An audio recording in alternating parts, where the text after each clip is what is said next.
तो आज हमारा जो पूरी बातचीत का सेंटर पॉइंट है वो ये है, एग्जिस्टेंस थ्योरम पे काम करेंगे। तो एग्जिस्टेंस की प्रॉब्लम कि भाई अगर यू आपको दिया है तो बी एग्जिस्ट करेगा ही करेगा या एफ जेड हमेशा एग्जिस्ट करेगा। किस कंडीशन में ऐसा होगा, कंडीशन क्या है वो जानना जरूरी है। तो आज के टॉपिक को हम लिख सकते हैं, चाहे तो हेडिंग डाल दीजिएगा डिस्कशन। ऐसे चल लेते हैं, on finding harmonic conjugates. Harmonic conjugates, तो इस पे बातचीत करनी है।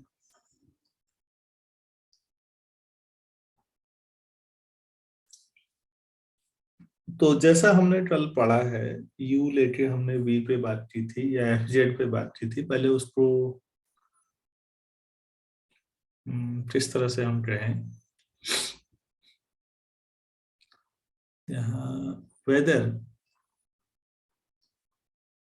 हमारे पास रियल वैल्यूड फंक्शन था ना u, whether real valued harmonic function u, real valued तो है ही लेकिन हार्मोनिक भी था। हार्मोनिक फंक्शन होगा तो C2 कैटेगरी का होगा। हार्मोनिक फंक्शन यू C2 समझते हैं आप लोग? यस सर, सेकेंड ऑर्डर के सारे पार्शियल डेरिवेटिव क्या तो एग्जिस्ट। लाप्लास इक्वेशन को सेटिस्फाई करता होगा। तो C2 solution of Laplace equation किसी डोमेन में, इन सम डोमेन मान लेते हैं ओमेगा,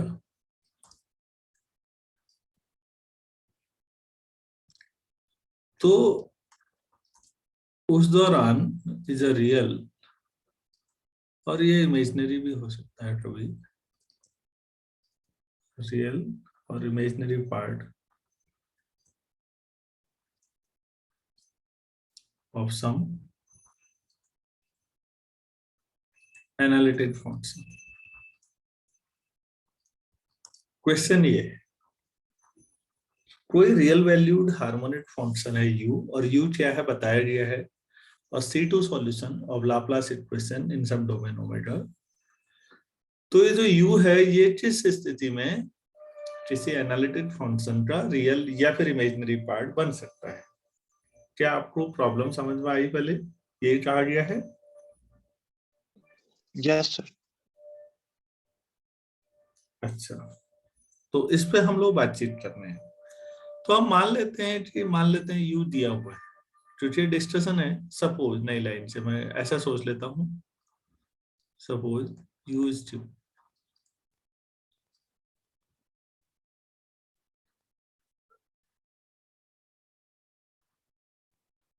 और हमने कोई फंक्शन एफ जेड, चलो एंड मान लेते हैं, चलो ये भी, we have found an analytic function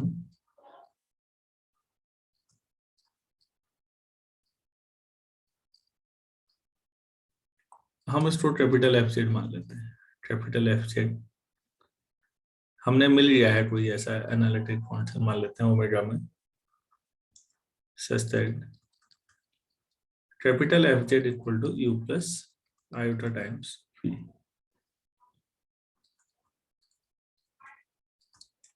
suppose ऐसा मिल गया।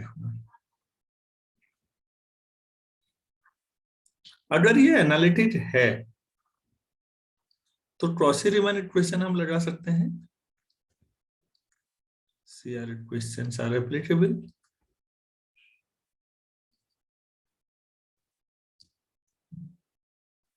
This implies ux equal to vy and uy equal to minus vx. अब आप बताइए, आपको u तो C2 फंक्शन है, ऊपर लिखा हुआ है आपने C2 है, तो C2 फंक्शन है तो सेकंड ऑर्डर पार्शियल डेरिवेटिव इसके एग्जिस्ट करते हैं और कंटिन्यूअस हैं, तो फर्स्ट ऑर्डर तो करेंगे ही uy और ux। तो आप इंटीग्रेट करके वी वाई और वी एच से वी निकाल सकते हैं या नहीं? Yes sir. दिस इम्प्लाइज, इससे क्या होगा, V H and V Y can be completely determined, ऐसा लिख सकता हूं, completely yes sir. Determined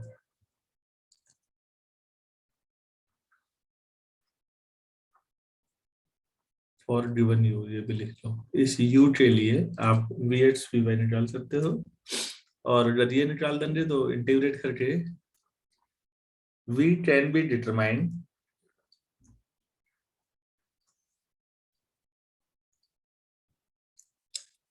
for given you.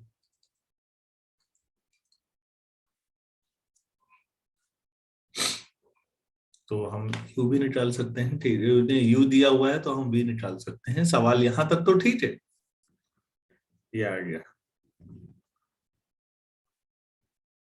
अच्छा, हम एक चीज और देख सकते हैं ऑल्सो, यू हार्मोनिक है तो U H X plus U Y Y कितना होगा? 0। तो del Y del X of U X equal to minus del upon del Y of U Y, ऐसा लिख सकते हैं। Yes sir. अच्छा, दिस इम्प्लाइज यू को मैं वी में कन्वर्ट करूं तो del Y del X U X की जो V Y del upon del Y U Y की जो माइनस वी एक्स तो प्लस हो जाएगा। हम ऐसा लिख सकते हैं बच्चों। Yes sir. अब प्लीज यहाँ ध्यान दीजिए, ये एरो दोनों साइड बनाए जा सकते हैं। इसको मैं ऐसा ही लिख लेता हूँ, minus time del upon del Y of minus V at C, रहने दो यार। अगर मैं इफ ऐसा करता हूं, माइनस यू वाई को एफ मान लो और यू एट्स को जी,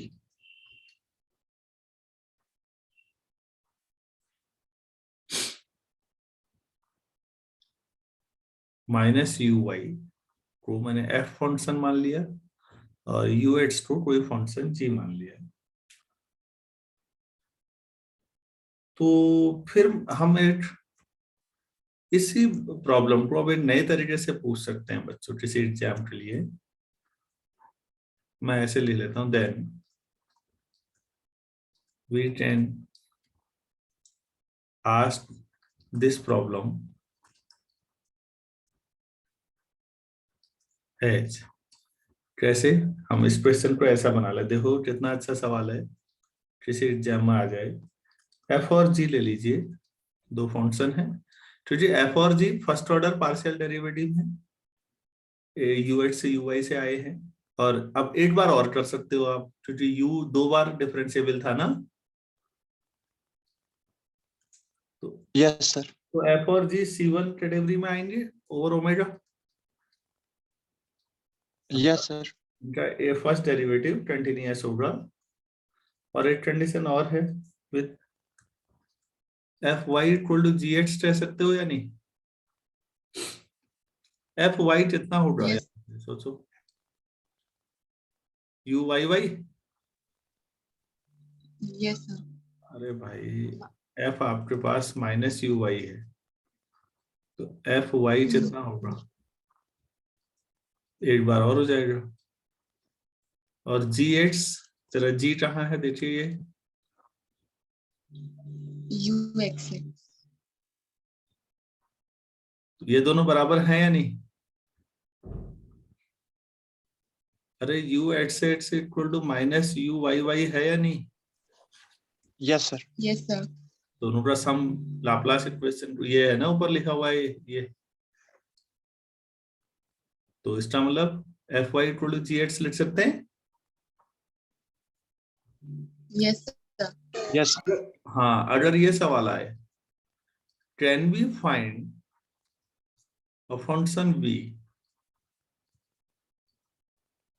v जो होगा u की तरह ही होगा, मतलब c2 होगा, सच दैट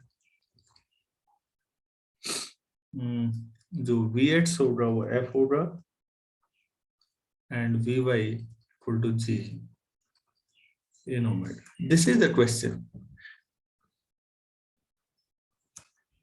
और अगर ऐसा हो सकता है तो ये किस कंडीशन में हो सकता है? इफ यस, अरे यार, अंडर व्हाट कंडीशंस?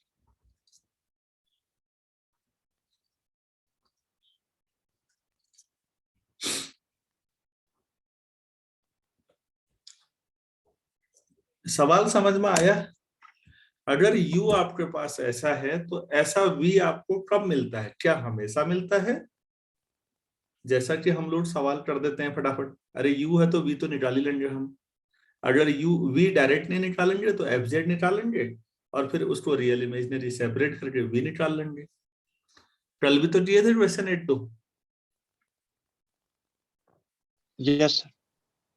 fz निकाला था ना बच्चों u से, कल भी हम लोगों ने।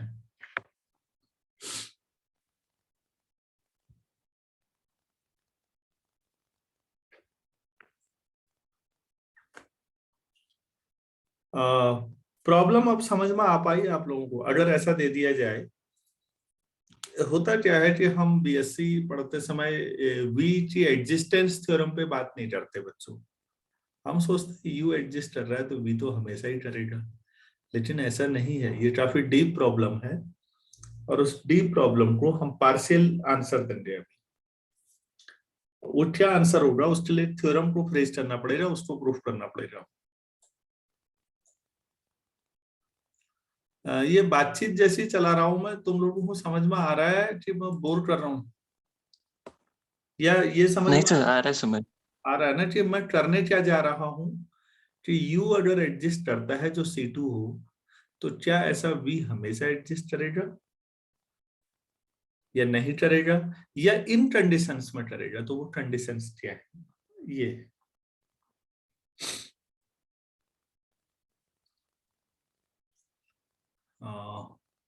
कैसे लिखूं? वी आंसर दिस प्रॉब्लम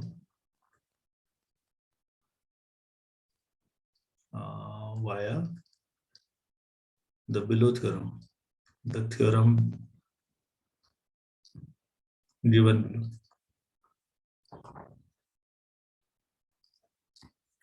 तो अब थ्योरम पे बात कर लेते हैं। तो मतलब ये हुआ कि अगर आपका किसी जैम में या नेट में ये सवाल आता है तो आपको इस थ्योरम का स्टेटमेंट याद रखना है, समझना भी है, याद भी रखना है कि अच्छा ये थ्योरम की कंडीशन सेटिस्फाई होंगी तो वी एग्जिस्ट करेगा। अब वो क्या है? हाँ, ओपन बॉल की जो है, ओपन सेट की जो ओपन रेक्टेंगल ले रहे हैं हम, ओपन डिस्क नहीं ले रहे हैं। ये भी लिख दूं मैं, हियर वी आर टेकिंग, क्योंकि ओपन रेक्टेंगल हमारे लिए इजी होता है। रेक्टेंगल में हॉरिजॉन्टल और वर्टिकल चल सकते हैं ना बच्चों। Open rectangle instead of open disc.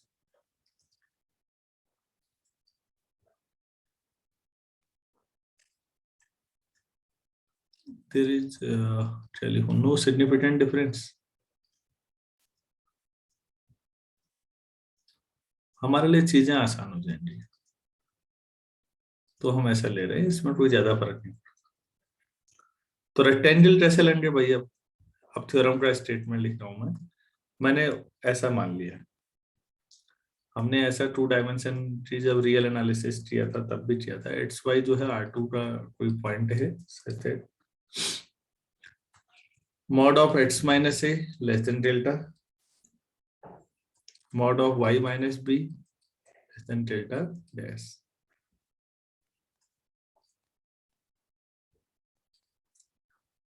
Be an open rectangle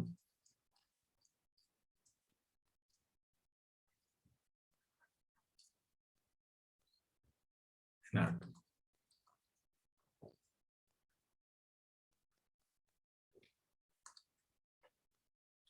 Suppose that f और g दो फंक्शन ले लीजिए जो c1 ओवर ओमेगा है, ये हमने ऊपर भी लिखा था, सच दैट,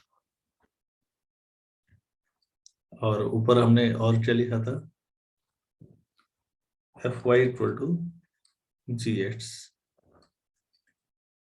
नो, मान लेते हैं ये हमने ले रखा है। तो अब हमें बताना है वो कंडीशन के बारे में, तो वो अब वो लिख रहे हैं, then there exist a function v, जो v है वो c2 है इस पूरे ओमेगा में, मतलब इसके सेकंड ऑर्डर डेरिवेटिव कंटिन्यूअस हैं सारे पार्शियल, तो v सेटिस्फाई करेगा ये कंडीशन, सेटिस्फाइंग द कंडीशंस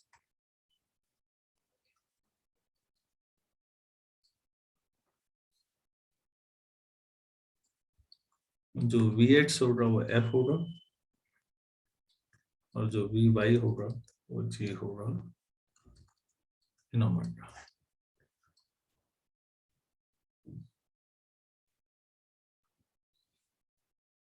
ये प्रूफ करना है। तो v ऐसा एडजस्ट करेगा जो vx f के बराबर होगा और vy g के बराबर।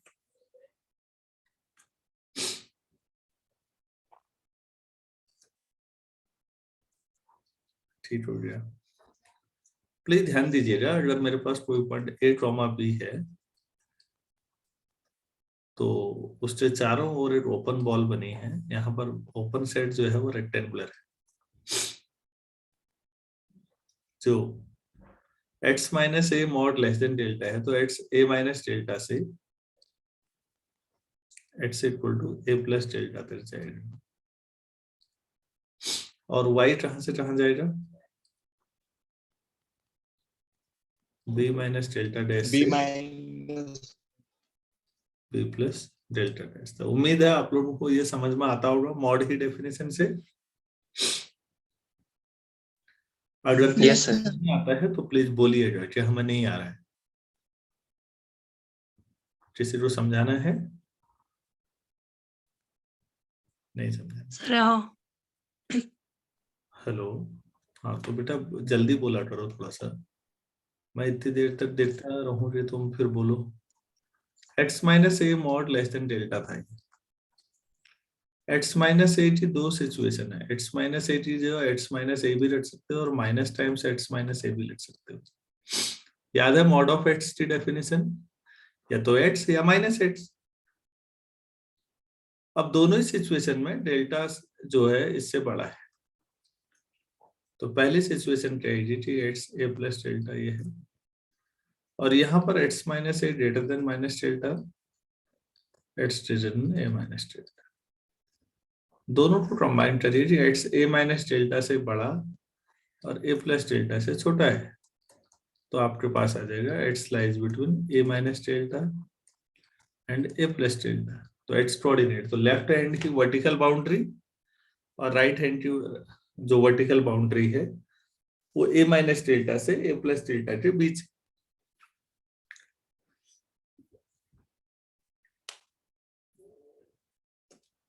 अब यही काम आपको y के लिए भी करना है। मॉड की डेफिनेशन मैंने आपको फंक्शंस पढ़ा रखे हैं, आप लोगों को वही याद रखना है बस। चलिए, मुझे लगता है ठीक होगा, आगे बढ़े। Yes, sir. कभी भी नहीं आता घबराया मत करो, फटाफट पूछो, लेकिन कि हमें ये नहीं आ रहा, कोई दिक्कत नहीं।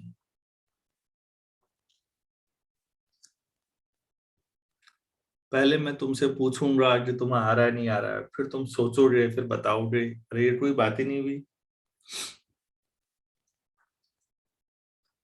चलिए प्रूफ करते हैं इसका, इस थ्योरम का। तो एक्स वाई कोई ओपन बॉल में कोई पॉइंट ले लेते हैं हम लोग कहीं पर। इन जनरल मैंने ये ले लिया भाई, ये है कोई एक्स ट्रोमा वाई। तो इस पर काम करते हैं। Let us choose an arbitrary point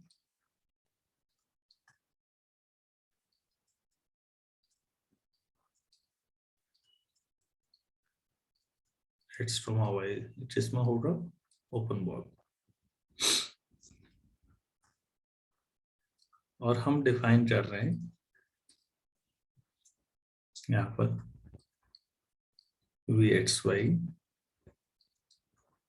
equal to A to X F S P D S plus B to Y जी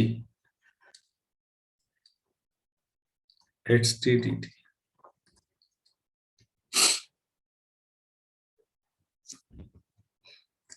हमने ये डिफाइन कर दिया v। हमें दिखाई नहीं चाहिए अब ये ऊपर की जो थ्योरम की कंडीशन से हम सेटिस्फाई हो रही हैं।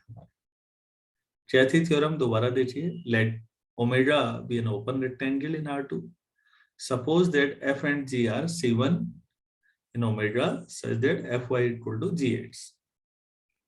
अगर ऐसा होता है तो आपको v ऐसा मिलेगा जो C2 फंक्शन होगा और v ऐसी कंडीशन को सेटिस्फाई करेगा। vx f के बराबर होगा और vy g के बराबर होगा। चलिए देखते हैं ऐसा है तो है या नहीं।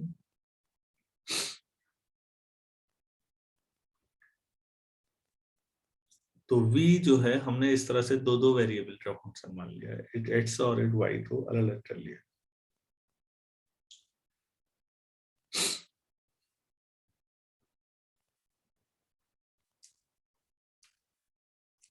हमें ये दिखाना है हमारा क्लेम क्या है। आप यहाँ पर जब भी ऐसा होगा आप ये भूल जाएंगे कि हम करना क्या है। हमें ये दिखाना है कि v हमें जो चाहिए था वो प्रॉपर्टी सेटिस्फाई करता है।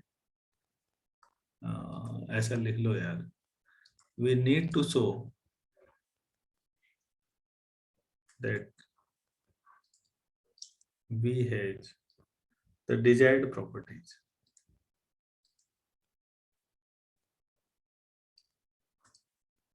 desired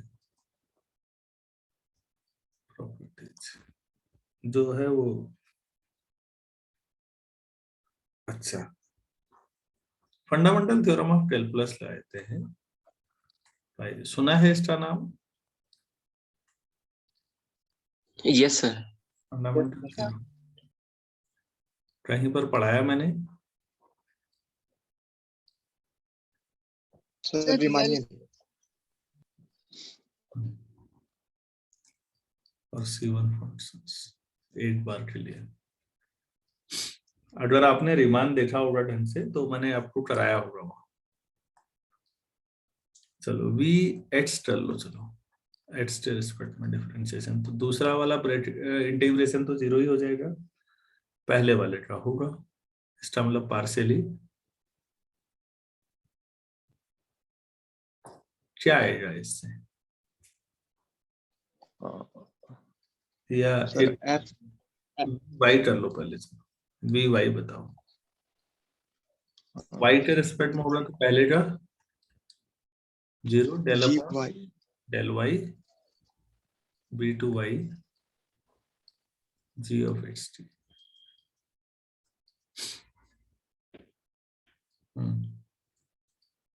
ये b to y del upon del y of g x t G dt।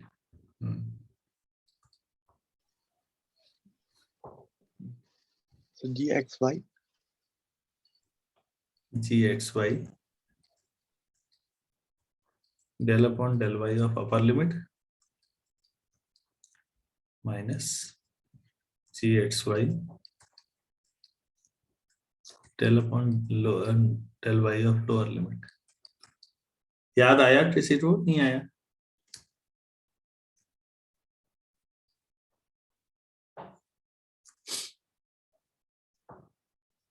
अरे बताना है नहीं बताना है? यस सर बताएं। सपोज फाइव एट से साई एट तक एफ टी डी टी है, मैं सिंगल वेरिएबल में ले रहा हूँ, और D I upon D eights कर रहा हूँ, तो ये होगा del by del eights of F, या ऐसे चलिए टी टी जो अपर लिमिट रखिए, तो टी जी जो क्या रखा मैंने साई एट्स, सिंगल में है तो differentiation of upper limit minus T T जो lower limit differentiation of lower limit, Newton Leibniz law बोलते हैं इसको।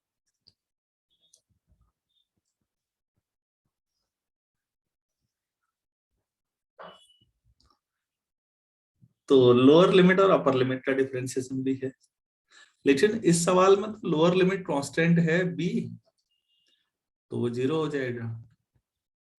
तो देखिए please V Y X Y कितना आ गया, जी एक्स वाई, सीधे दोनों तो वी वाई जी के बराबर हो गया नहीं शॉर्ट में। Yes Yes, sir.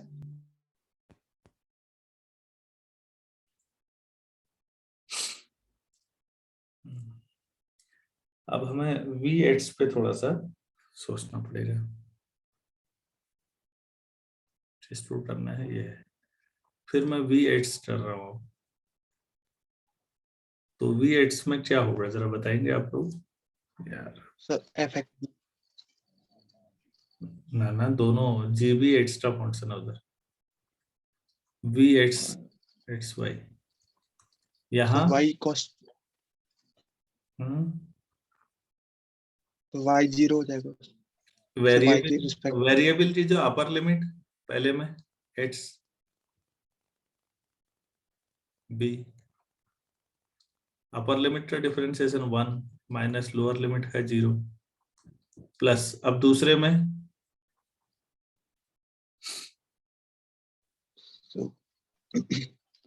Ji two Y del Y del X of G H T D T, ठीक है सर। यस सर बच्चों जी एक्स किसके बराबर है, जरा जो एज्यूम्शन देखो तो फंक्शन थ्योरम का यहाँ पर एफ वाई वो रख देते हैं,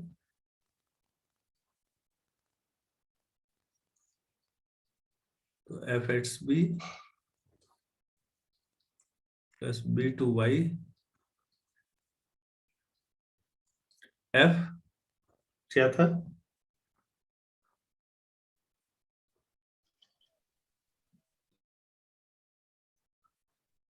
तो ये जी वाई है ना, सॉरी ये जी एट्स है या नहीं, यस सर जी एट्स का मतलब जी का सफिक्स में एट्स था, इक्वेशन 1 देखिए प्लीज, मतलब डेल जी बाई डेल एट्स था, तो इस चीज क्या रखेंगे डेल एफ अपॉन, और एफ भी एक्स टी का ही लिखेंगे जैसे वहां था। क्या मैं ये समझा पाया, यूजिन 1 लिख दीजिएगा इसमें। आप लोग राइट साइड में देखिएगा, मैंने पेन चलाया है कि वहां लिखा हुआ है G X equal to F Y ना, मतलब del by del X of G equal to del upon del Y of F लिखना है बस, तो मैंने वाई में डाल दिया ये, तो एफ एक्स भी तो ठीक है, और वाई के रिस्पेक्ट में कर रहे हो आप, वेरिएबल है टी, तो टी जी जो अपर लिमिट रखिए please, F X Y del Y upon del Y minus F X Y del B upon del Y, क्या बचा sir F X B plus F X B बचा, ये F X plus F X Y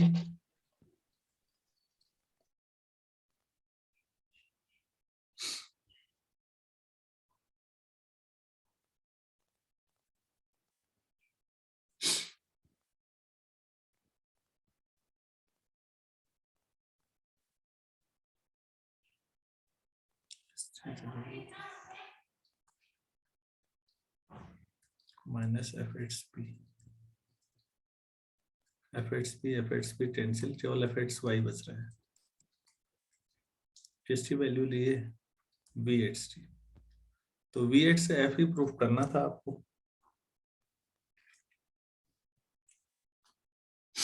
केवल partial derivative करना है। इस पूरी theorem में ये एग्जिस्टेंस थ्योरम है बच्चों, और एग्जिस्टेंस हमेशा थोड़ा सा डिफिकल्ट होती है। आपको ये मानना है, ध्यान से देखिएगा, मैं स्टेटमेंट पे आता हूँ। एक आपको दिया गया है एफ और जी ऐसे एडजस्ट करते हैं, तो आपको हमेशा वी एडजस्ट करेगा, जो ये होगा, जो एफ और जी बना देगा वी, और उसके लिए आपको ये वी मानना है। बाकी थोड़ा सा calculus, fundamental theorem of calculus याद रखनी है। तो ये पार्शियल आंसर आधा हुआ। अभी इसके ऊपर रिमार्क पे बातचीत करनी है मैंने, लेकिन इसमें अभी 3-1 मिनट बचे हुए हैं, तो अभी संभव नहीं है। बाकी कैलकुलेशन है, उसमें मत घबराएगा। मतलब सीधे सीधे ये जो v है, आपको vx और vy निकालना है, बस इतना ही करना है। चलिए फिर इसके बाद ऐसा करते हैं, 7:36 हो रहा है, 7:45 पे जुड़ते हैं। मैं आपको इसका जो डिस्कशन है, इस पे बातचीत है, ताकि समझ में थोड़ा बेहतर आए, वो करते हैं।